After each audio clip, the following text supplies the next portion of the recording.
Life History and R Naught by Felix Cheng and Esther Yang. Some of the traits that are associated with reproduction are age at sexual maturity, size and maturity, number of offspring produced in lifetime, the size of offspring produced, and how many times they can reproduce in a lifetime. There are two types of reproductive episodes, the semelparous and the heteroparous. The first reproductive episode reproduces once in a lifetime but has many offsprings, while the second reproductive cycle, the heteroparous, can reproduce several times in a lifetime. This graph shows the heritability of morphology, physiology, behavior, and life history traits. Life history traits appear to be the least heritable out of the four, but it is still at a significant value where it would be selected for by natural selection. If you take a 50% cumulative frequency, the average heritable genetic variation is around 20 to 30%.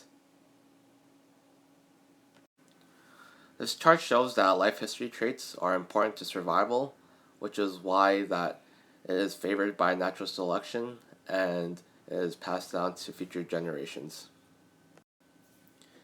Here we have a life table where we have an age column, an LX column, an MX column, and an LX-MX column. The age column is the age that an individual in the population is. The LX value is the chance that an individual would survive to a certain age. For example, at age 0, there's a 100% chance that it will be age 0, which means it would be born. And at age 1, it's at an LX value of 0.9, which means that they have a 90% chance of surviving till age 1. The MX value, on the other hand, is the chance of it having an offspring. The MX value is 0 for age 0, 1, 2, and 8 because the population is not reproducing at those ages. This is because it is either too young to reproduce or it is too old to reproduce. The LX-MX value shows when the LX is multiplied with the MX. This value indicates the chances of an individual in that population having an offspring, which is just its chance of survival times its opportunity to have offspring at a certain age. After you add up all those values, the LX-MX values, you get the R naught value, which is 2.241. This is the amount of offspring that an individual in the population will have. So for every one individual, they'll have 2.241 offsprings. This will mean that the population will increase in size. With life history, there's also senescence, which means just getting older. With getting older, there's a decline in your survival rate and individual fertility.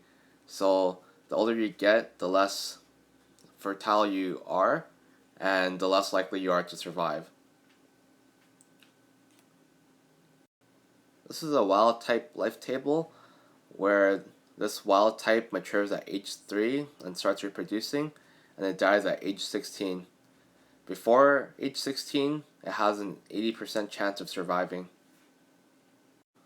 The expected amount of offspring that this wild type is to have would be 2.419 offspring per individual in this population. There are other wildlife tables where populations would have genetic diseases that would kill them in the later part of their lifetime, but it's usually not selected against by natural selection because those diseases aren't really discovered till a population gets old, and they would already reproduce by the time they turn old. So those genes that would kill individuals in a later time would already get passed down. There is also antagonistic pleiotropy that would affect a wild type life table. This would kill off individuals at a later part of life, but they would greatly increase the fitness of an individual earlier on in their life. And this would actually produce more offspring than if a population would survive till a later time because they're more likely to reproduce at a younger age, and the amount that they would reproduce later on in life would be negligible anyways. And that is all about life history. Thank you for watching.